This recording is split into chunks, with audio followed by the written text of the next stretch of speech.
Hey there, scholars. So welcome back to another lesson in well-ordered language with me, Mr. Brace. Last week we finished up Chapter 1 of our Level 2A book. And this week we are jumping into Chapter 2 and we're talking about adverbs. Before we figure out what adverbs are, let's do a quick review of Chapter 1. So remember, in Chapter 1 we learned that there are 8 parts of speech. These are classes of words with the same kind of meaning and use. They are nouns, verbs, adjectives, adverbs, prepositions, pronouns, conjunctions, and interjections. We learned that a sentence is a group of words expressing a complete thought. There are 4 kinds of them. A declarative sentence makes a statement. An interrogative sentence asks a question. An imperative sentence gives a command. And an exclamatory sentence expresses strong feeling. We also have principal elements. These are parts of a sentence that are needed for a sentence to be complete. And those 2 things are a subject and a predicate. A noun is a part of speech. It names a person, place, thing, quality, and or an idea. A noun can be singular or plural, as in there can be one or more than one. And then we have 23 helping verbs. Am, is, are, was, were, be, being, been, have, has, had, do, did, does, may, might, must, should, would, could, shall, will, can. Now, I highly recommend keep trying to memorize those 23 helping verbs. That will only help you along in our journey in analyzing and diagramming sentences, because when you see one of those words, you will automatically know that's a helping verb. All right, let's go ahead and jump into adverbs. So we have Chapter 2. Principal elements are the most powerful part of speech of the English sentence. They are the royalty among the other words. A way to remember their importance is by looking at how more carefully at the Latin root of the word principal, which is principalis, meaning first in importance. The word prince is derived from it. A prince is a member of a royal family. In some countries, the prince is the ruler, which means that he is in command of the country. So the subject and the predicate of a sentence are a bit like the prince or royalty of the sentence, because without them, you only have a fragment of thought and nothing takes command of the sentence. That's why the subject and predicate are the principal elements. They are in charge of making a sentence complete. They are the princes of the part of speech. Princes and their royalty rule over kingdoms.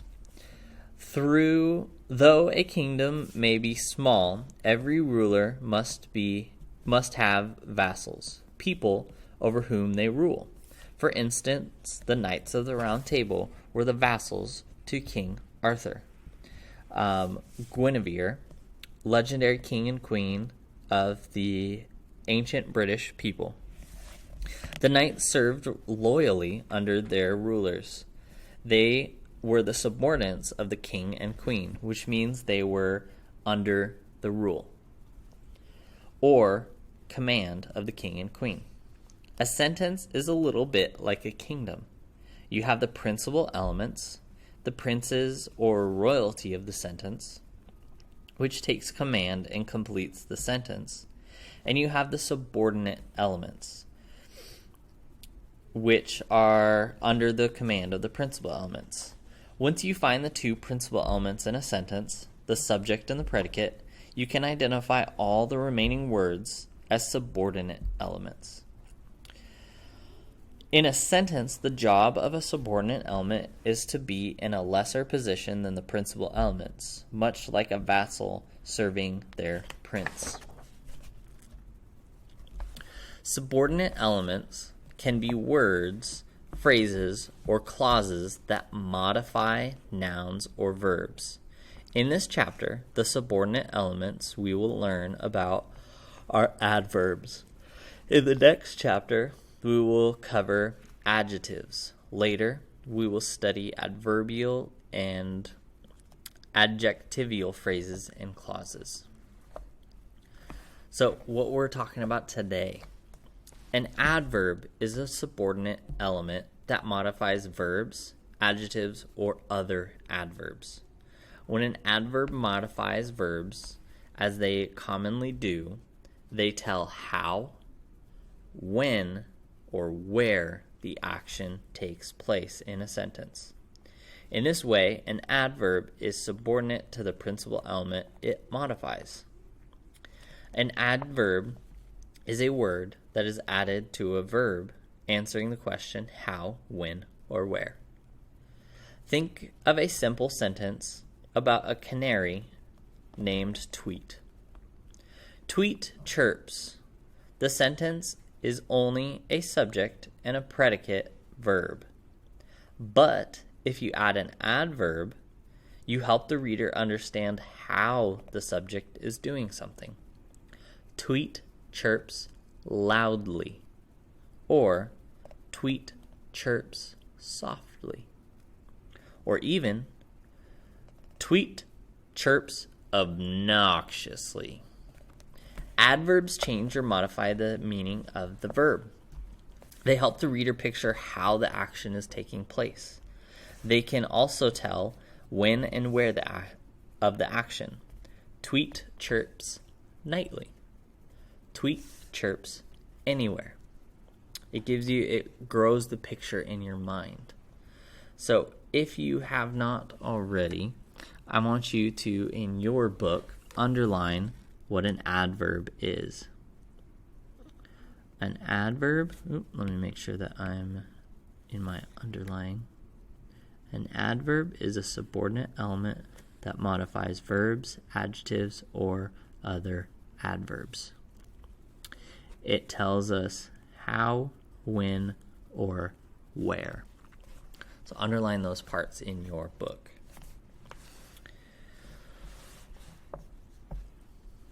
And if you don't have your book, pause the video and go grab it now. So in the poem, Crumbs to the Birds, Charles and Mary Lamb describe a little bird caroling with different adverbs that tell how, when, and where he sings. Read carefully to see if you can point out the adverbs. No doubt he has his little cares, and very hard he often fares, the which so patiently he bears, that listening to those cheerful airs, who knows but he may be in want of his next meal of seeds. I think for that his sweet song pleads, if so his pretty art succeeds. He scatters where among the weeds all the small crumbs I have. So many adverbs, though not all of them, end with an ly as a suffix. So remember, suffix comes at the end of a word. It's just an attachment at the end of a word.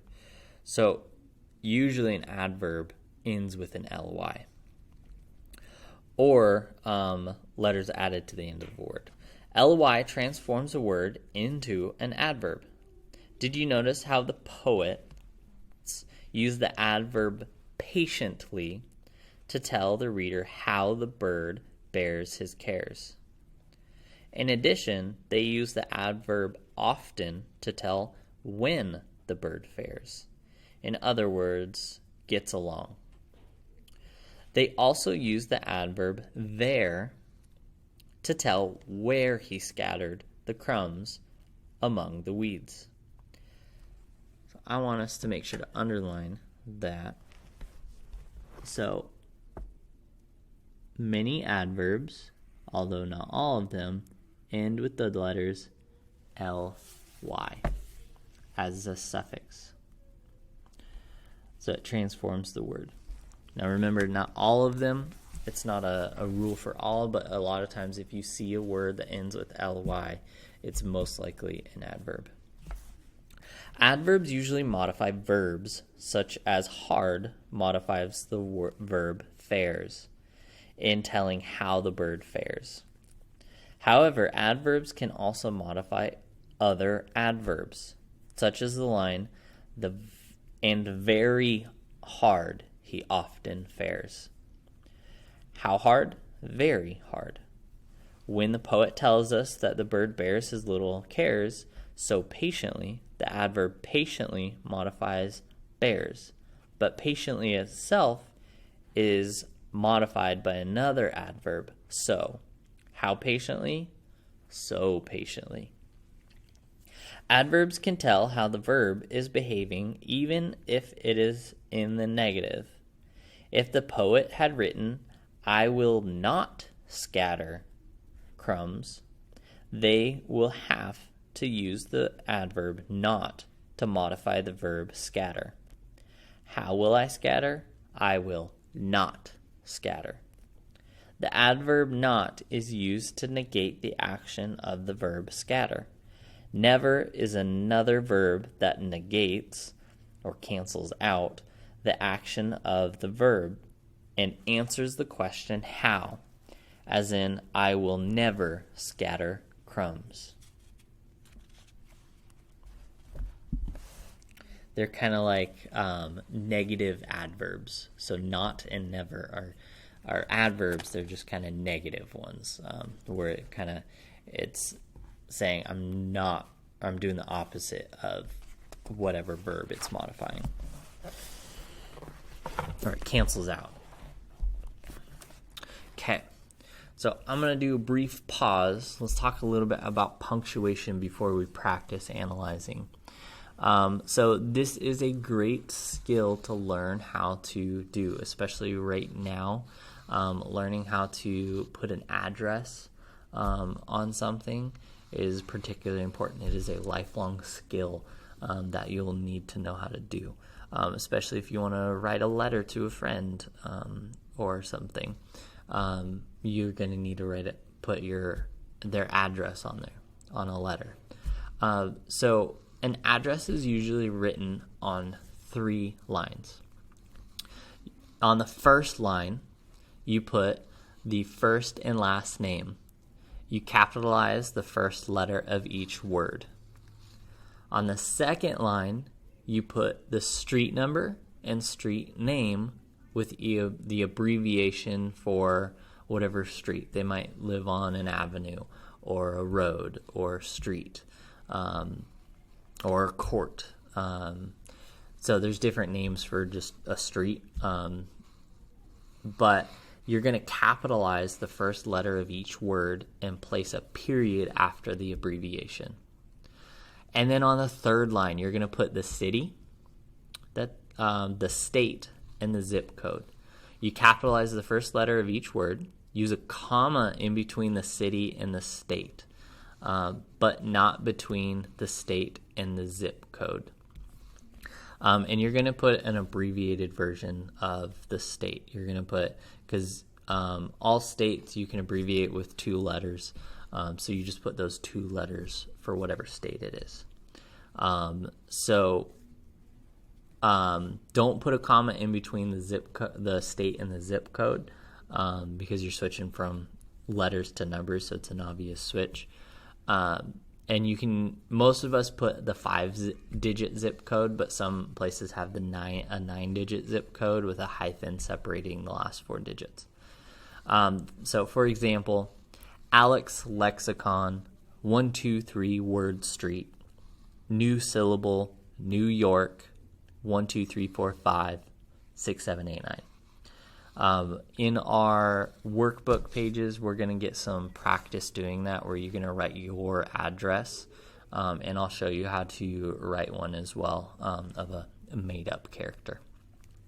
And if you don't know, we live in California, so our initials for California are C and A, and you're going to capitalize both of those.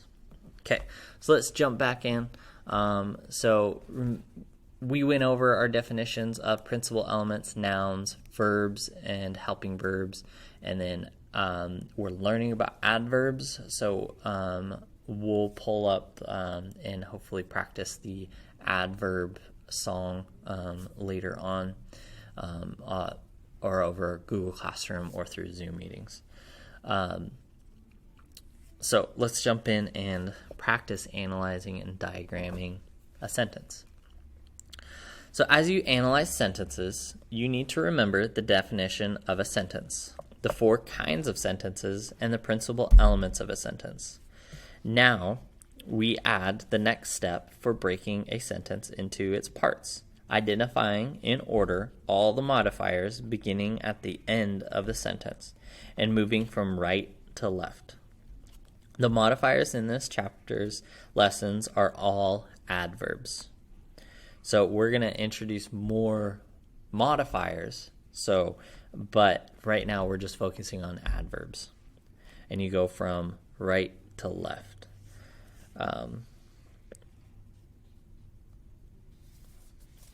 So as you analyze the following sentence with my guidance, note that the last 2 steps are new, and the analysis of adverbial elements. So we have this sentence: swallows fly high.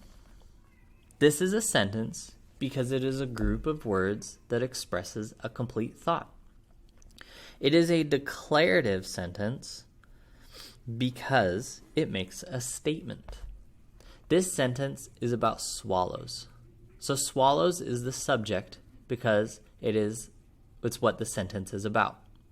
Since swallows is the subject, we're going to underline it and place a capital S above it,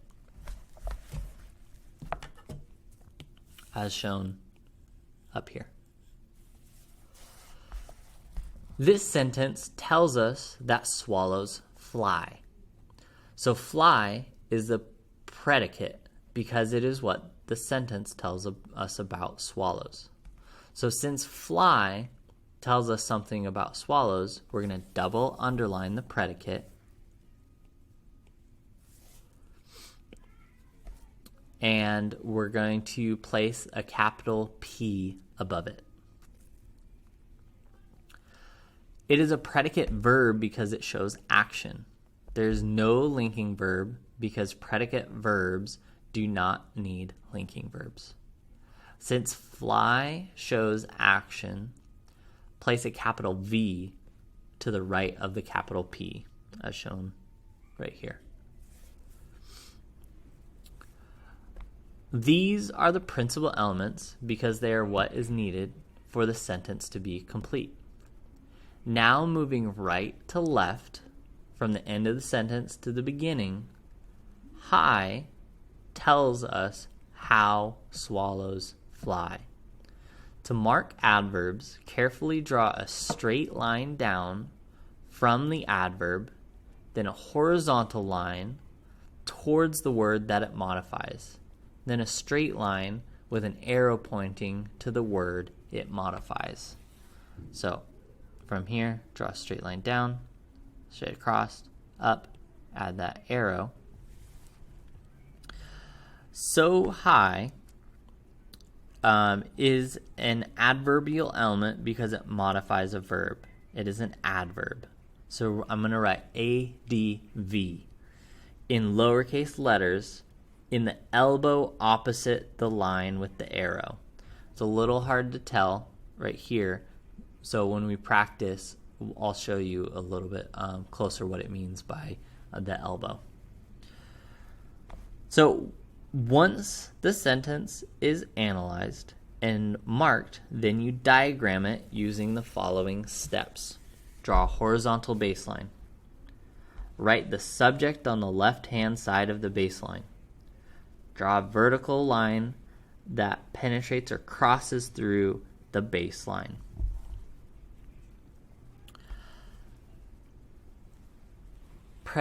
And then write the predicate on the baseline to the right of the predicate of the vertical line. And then for adverbs, which we're going to be doing a lot this time, is we're going to draw a diagonal line from left to right under the word that it modifies. Then write the adverb on the diagonal line. So it shows you the basic of what that looks like right here. We have our subject to the left, we have our verb, and then we have our adverb showing us that this adverb is modifying the verb. So in the diagram for the sentence, swallows fly high, notice that the word swallows, the subject is written on the left of the vertical line. Fly, the predicate verb, is written on the right of the vertical line. High is written on a modifying line underneath the verb fly. So this is our analyzed sentence, and this is our diagrammed sentence. We have our subject, our predicate verb, and our modifier of an adverb. When a sentence has more than one adverb, the modifier lines must not be crossed. For example, the sentence, swallows fly high today. The modifier lines do not cross one another. In fact, the lines are connected. The lines become one line, modifying the same verb fly. So if you have two adverbs modifying the same verb, you connect those lines, kind of shown here. And then when you diagram it, it'll look like this. You'll put them next to each other, kind of in order that they were said. High today. High today. When a sentence has adverbs both before and after the verb, the modifier lines are distinct and separate. They are not to be joined, even if they are both modifying the same word. So, same sentence, we just moved adverb around. Today, swallows fly high. Swallows fly high today. We just moved today.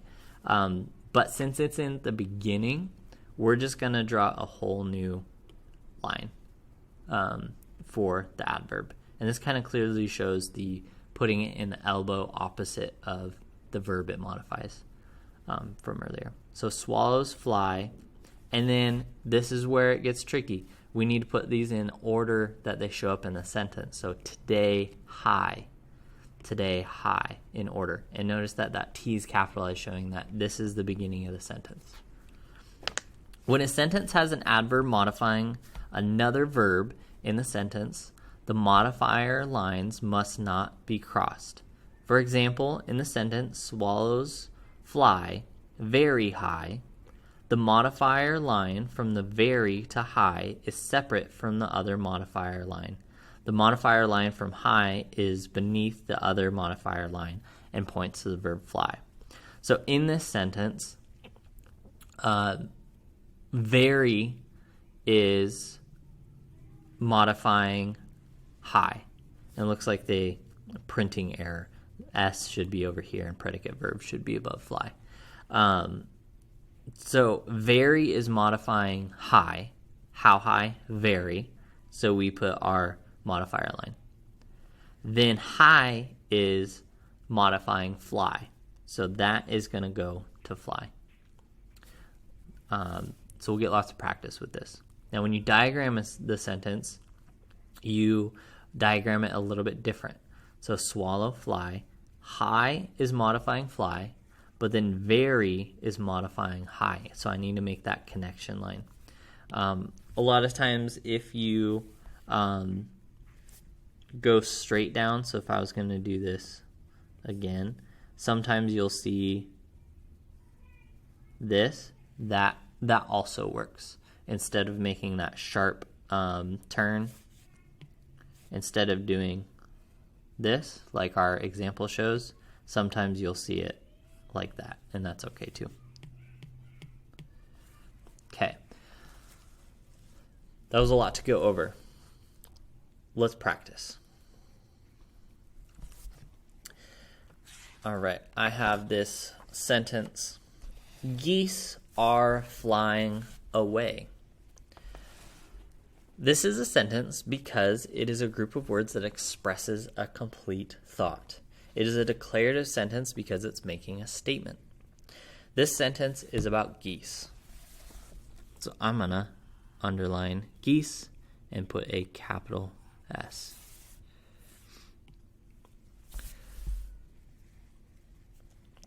This sentence tells us that geese are flying. So I'm going to double underline that because it's telling me about what the subject is doing, or it tells me about the subject. And so that is a predicate. This predicate shows action, so it's going to be a verb. And then I know, because I have my 23 helping verbs memorized, that are is a helping verb. Predicate verbs don't need any linking verbs, so we won't see that. All right, now for the new part. Away. So those are all the principal elements. Now we add the new part, the modifier. Away tells us where the geese are flying. So I'm going to draw a straight line down, a straight line across, and then an arrow up to flying, because that's what it's modifying. It's telling me where they're flying. And then I'm going to write ADV because this is an adverb.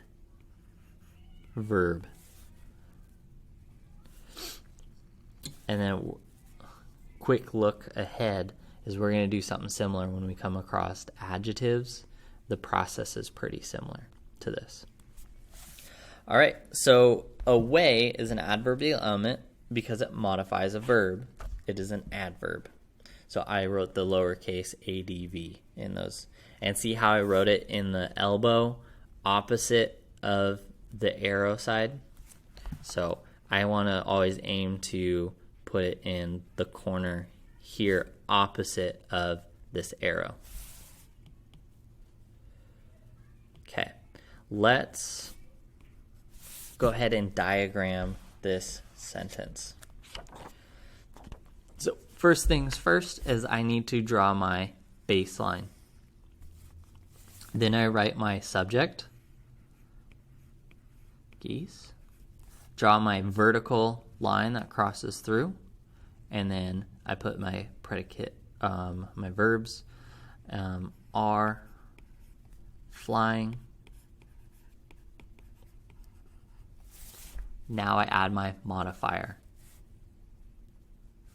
I'm putting underneath flying because that's what I'm modifying, and I write away. Away. Okay, that sentence has been diagrammed and analyzed. Analyzed and diagrammed. All right, let's look at one more, and then we can start working on our workbook pages. Eden might be raking soon. This is a sentence because it expresses a complete thought, and it's a declarative sentence because it makes a statement. My sentence is about Eden. Eden is a person, so it's my subject.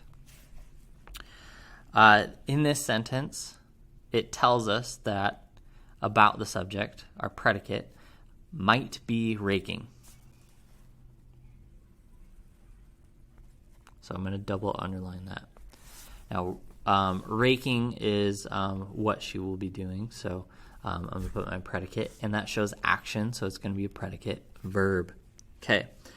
Now, I memorized all 23 of my helping verbs, and I know that might and be are both helping verbs.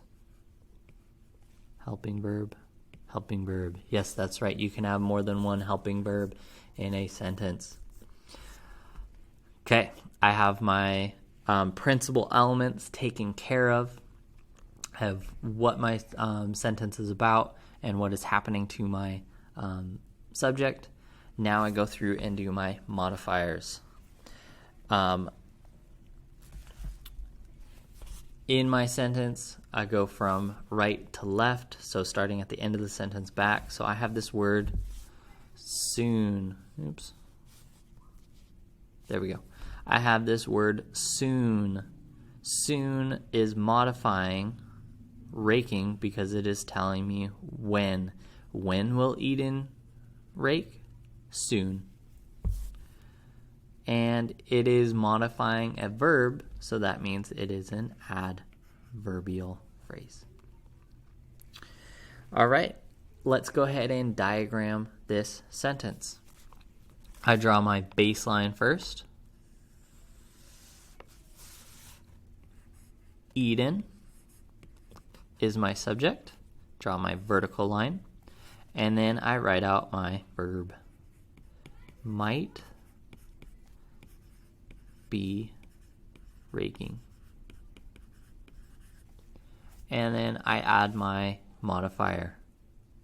Draw my diagonal line and then write out what the modifier is. Soon. Okay. All right. That's just one more step to our analyzing and diagramming. Let's go ahead and take a look at our Lesson A workbook pages. These are page 36 and 37 in book 2A. All right. Question number 1 asks us to analyze the following sentences, then diagram them in the space provided. Use a ruler to draw the lines. Again, you see we're adding little bits to each time we're diagramming sentence. Eventually, when we have a long sentence, you're going to need a lot of space. So the needier you are now, the more it's going to help later on. Geese are flying away.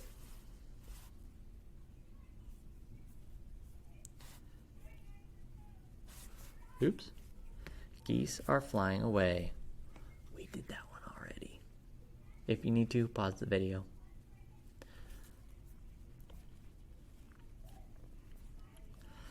Next, B says Loki watches intently. Okay, you're going to analyze and diagram that one on your own. C says leaves are floating down. You're going to analyze and diagram that one on your own. And the last one, Eden might be raking soon. That sounds familiar. We did that one already. Go ahead and pause the video if you need to. Okay, question number 2 asks me to imagine that Loki, the cat, is in the crisp autumn weather. Write one sentence about Loki, being sure to include an adverb. So there's Loki down in the bottom of our page. So you come up with your own sentence, but it would look something like Loki suddenly pounces. Loki pounces and then suddenly tells me how or when, suddenly. What is an adverb? Question number 3 asks. This you can look up in your book. We have we underlined it earlier, and it is also in the glossary of your textbook, so that's something you can do on your own. Okay, number 4, the one that I was really want to go over. So on lines provided, write your address using correct capitalization and punctuation.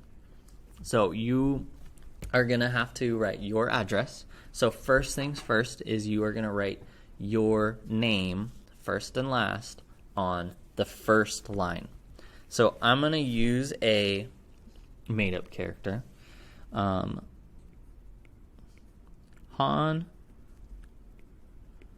Solo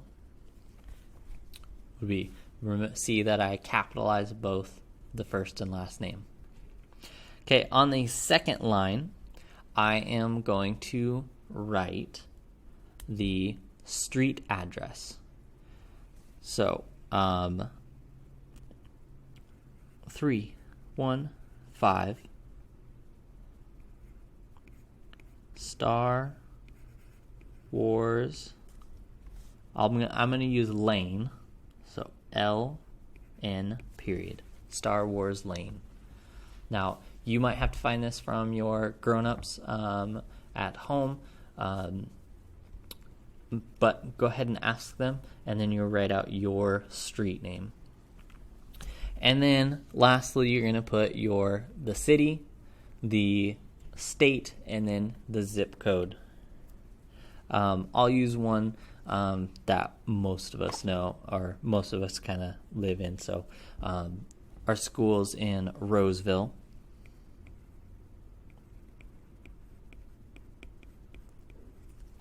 I'm going to put a comma. Roseville, and we live in California. So CA, California.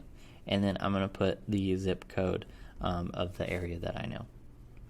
So 95678. That might not be your zip code, so you'll put yours, but that's the one that I know. Okay, that's how you do an address. Make sure to use the correct capitalization and punctuations. The really important one is that comma in between the city and the state. Okay, all right, that's all I have for you today. I will see you next time.